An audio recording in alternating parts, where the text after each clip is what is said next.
الحمدللہ رب العالمین والصلاة والسلام علی سید الانبیاء والمرسلین اما بعد فاعوذ باللہ من الشیطان الرجیم بسم اللہ الرحمن الرحیم۔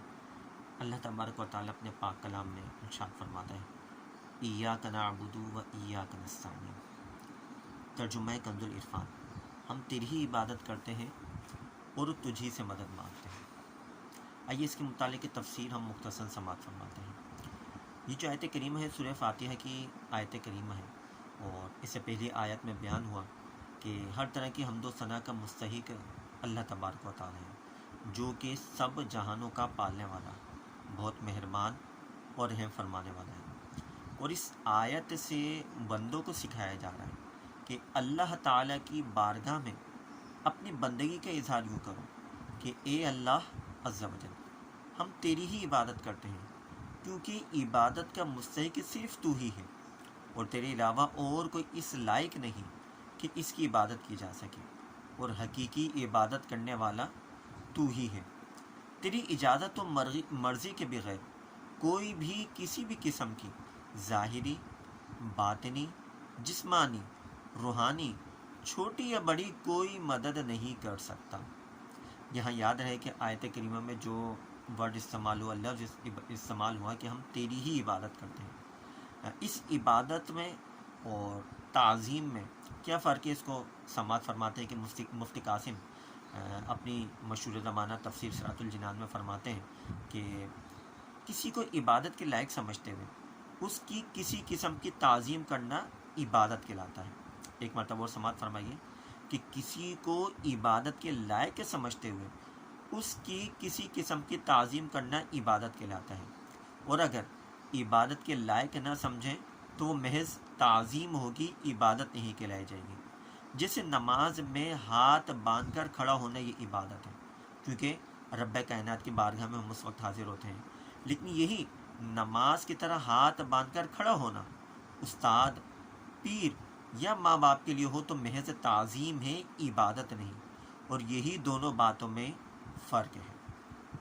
یہاں آیت میں جمع کے صیغہ استعمال ہوا، مثال کہ جیسے ہم تیری ہی عبادت کرتے ہیں، اس سے معلوم ہوا کہ نماز با جماعت کے ساتھ ادا کرنی چاہیے، اور دوسروں کو بھی عبادت کرنے میں شریک کرنے کا فائدہ یہ ہے کہ گناہ گاروں کی عبادتیں اللہ تعالیٰ کی بارگاہ کے محبوب اور مقبول بندوں کی عبادتوں کے ساتھ جمع ہو کر قبولیت کا درجہ پا لیتی ہیں۔ نیز یہ بھی معلوم ہوا کہ اللہ تعالیٰ میں اپنی حاجت عرض کرنے سے پہلے اپنی بندگی کا اظہار کرنا چاہیے۔ امام عبداللہ بن احمد نصفی رحمۃ اللہ تعالی علیہ فرماتے ہیں کہ عبادت کو مدد طلب کرنے سے پہلے ذکر کیا گیا، کیونکہ حاجت اور ضرورت طلب کرنے سے پہلے اللہ تعالیٰ کی بارگاہ میں وسیلہ پیش کرنا قبولیت کے زیادہ قریب ہے۔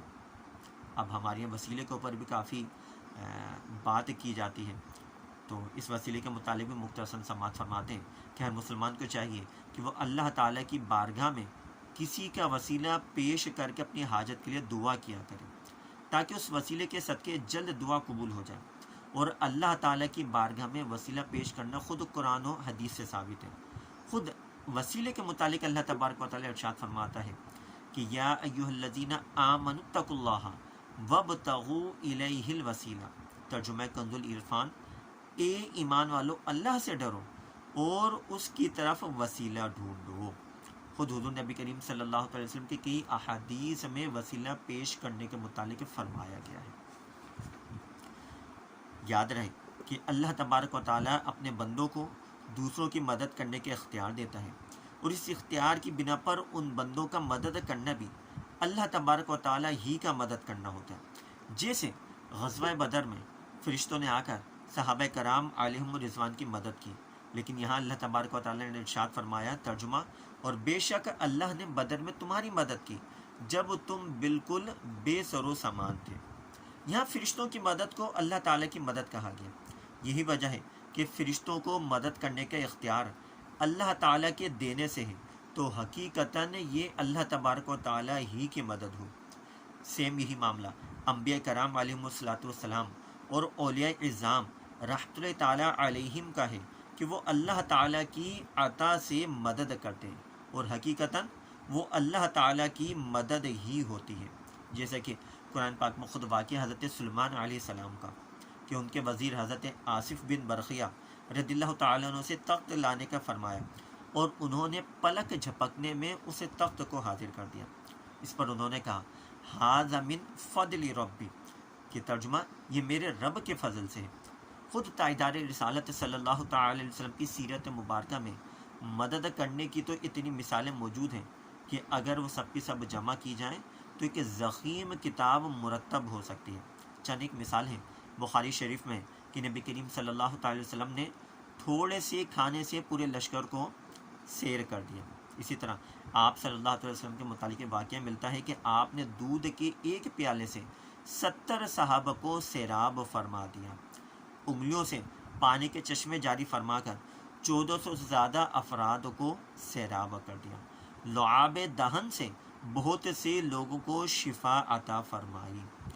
یہ تمام مددیں چونکہ اللہ تبارک و تعالیٰ کی عطا کردہ طاقت تھی، لہٰذا سب اللہ تبارک و تعالیٰ ہی کی مددیں ہیں۔ اس بارے میں ہمیں مزید تفصیل کے لیے علماء اہل سنت سے رابطہ کر لینا چاہیے اور اس کو بغور ہمیں بار بار سننا چاہیے کہ یہاں ایاک نعبد و ایاک نستعین سے اللہ تبارک و تعالیٰ کیا فرمانا چاہ رہا ہے اور اس کی کیا تفسیر اور کیا تفصیل موجود ہے، اس کو سیکھنے اور سمجھنے کی کوشش کرنی چاہیے۔ رب کریم کے بارگاہ میں دعا ہے کہ ہم سب کو قرآن پاک ترجمہ اور تفسیر سے پڑھنے، سیکھنے، سمجھنے کی توفیق عطا فرمائے۔ الحمدللہ عز و جل، یکم رمضان المبارک ہے اور آج کا دن دنیا اسلام کے اندر سید غوث پاک رحمۃ اللہ تعالیٰ علیہ کے یوم ولادت سے منسوب ہے۔ الحمدللہ عز و جل، آپ کی کئی کرامات اس وقت دنیا کے اندر بتائی جاتی ہیں اور ان کرامات کو سن کر عاشقان غوث اعظم اپنے دلوں میں آپ کی محبت کو مزید بڑھاتے ہیں۔ رب کریم ہمیں بھی مرتے دم تک سید غوث پاک رحمۃ اللہ تعالیٰ علیہ کا سچا پکا غلام اور مرید بننے کی توفیق عطا فرمائے، قرآن پاک کے سیکھنے، سمجھنے، اس پر عمل پیرا ہونے کی توفیق عطا فرمائے، ماہ رمضان کی برکتوں سے مالا مال فرمائے۔ رب کریم کی بارگاہ میں دعا ہے کہ رب کریم میرے والدین، میرا اساتذہ کرام اور کل امت مسلمہ کی بخشش اور مغفرت فرمائے۔ صلو علی الحبیب صلی اللہ تعالی علی محمد۔